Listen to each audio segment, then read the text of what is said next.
Hello and welcome to Whisky.com, where fine spirits meet. And today we are trying... Hello and welcome to Whisky.com, where fine spirits meet. And today we are presenting the yearly awards of Whisky.com, the Whisky.com Awards 2023. And yeah, it's always hard to choose these whiskies. The best of the best. The best of the best. And apparently I took the best of the best this year, because first and second place I tried, and third place was tried by us both. Yeah. Usually it's always the both ones come up, but I had really exceptional whiskies at the beginning of the year. So let's start off with the you had the nomination, right? With just one. So the second one didn't make it, and the nomination is the Bunnahabhain 25 years. Could have easily been first place. Exceptionally a good bottle, and well, as you said, all those bottles. The differences contain preferences of us. Yeah. And so it might have been the first one or the top one. And there are others you collected all the 12 monthly gold awards and looked over them.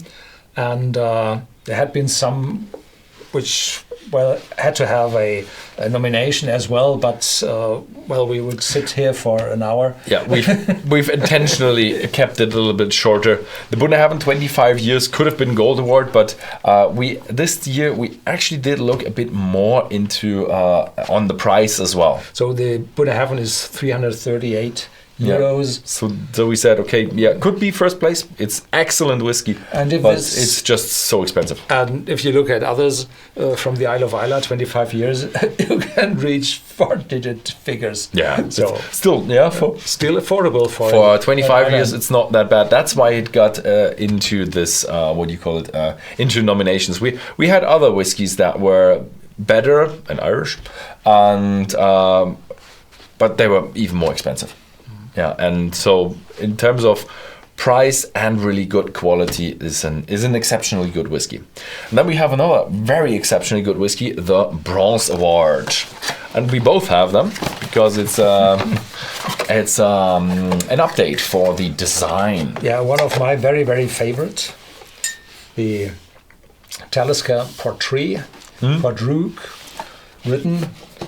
And this is a very, very typical Talisker, which received a finishing in pot pipes. And so we have this lightly smoky character of the Talisker combined with the light chili catch peppery note of the stills.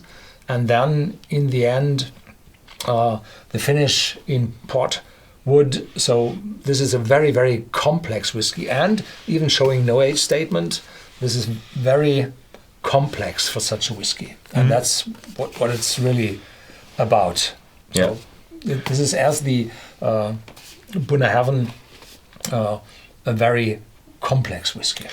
We have a kind of a theme here. This is a whiskey which has a lot of different directions, so it's complex with very different notes, a very complex whiskey. And this is also the last years we had also this theme. This what makes a really, really good whiskey. You can find almost everything in a really good whiskey, and that is just the good thing about it.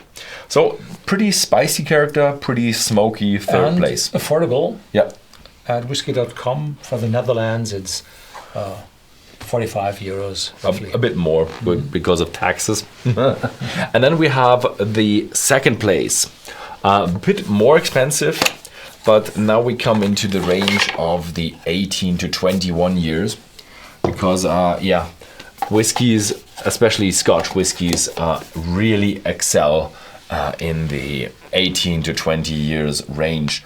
So this here is aromatic and spicy, what they say, plus they have first fill American casks, and then they have also sherry casks, Oloroso sherry casks as a finish. So you have tons of different characters in there, and it's roughly 150. Yeah. And we have another Glen Scotia actually in the moment. I think it's a 12-year-old, especially bottled for us, and that one shows as well the difference in cask selection. So Glen Scotia changed proprietors lately, I think twice, not quite sure, and quality rose with every change, from the huge big amounts of volume to really high quality selected whiskey. It really changed. Yeah. And they say gently matured in American oak and finished in Oloroso, aromatic and spicy. Yeah.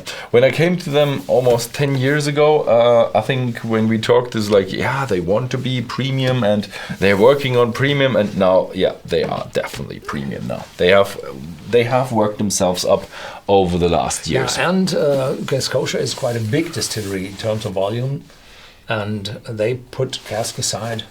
Yeah, the thing is, if you don't have them, you can't bottle them. If you're a big distillery, it's easier to produce a good whiskey because you have more to choose from. Yeah, the first place went to Benromach, and it's the 21-year-old. Benromach 21 only says they are using first fill casks, and if you read on the bottle, it says it has sherry aroma in it. Tasting notes: sweet sherry aromas lead to citrus, ginger, and oak notes. Subtle spice, Seville orange and raspberry, following with a soft, smoky finish. So there is some sherry cask influence as well. Yeah, and there is a smoky finish. I talked to a manager of Benromach 20 years ago when they just started, and they said, well, they tried to recreate the very old style of Benromach, and that always contained a little bit of smokiness. So, and he said they have 7, 8, 9 ppm of smokiness in the malt, so that there's a very, very light smokiness. And if you mature that for 21 years, then it diminishes even more. But you still have a little bit more of complexity, and that's it. It's not a smoky whiskey, but more complexity. Yeah, and that is why it actually made the first place, because it has that complexity. It has 21 years. It got so much from casks. It got really good casks, first fill casks. It got a little bit of smokiness in there. It got spiciness in there, fruitiness in there. It has everything in there. And that is what makes a really, really good whiskey. It's a well-rounded, nicely matured old whiskey. And give you an idea of the price, it's just 10 euros more expensive than the Glen Scotia. Yeah. So it's really a bargain at 160 roughly. So for a very, very excellent whiskey. So this here is the Gold Award, the Whisky.com Gold Award for the year 2023 goes to Benromach 21. And there's no other country than Scotland here on the table. And, as always. And an Irish one was very close. The Bushmills, 30 years. Yeah. And there's no blend on it. Even we had blends on the Gold Award, I remember. But in terms of the best of the very best, then the blends, they are artificially or artisanal created, but the grain whiskey in it changes the character more to a smoothness and less activity, less complexity. Yeah. So this is why the blends didn't make it on the podium. So this is it, and thank you very much for watching. You will find these whiskies on Whisky.com, and see you next time.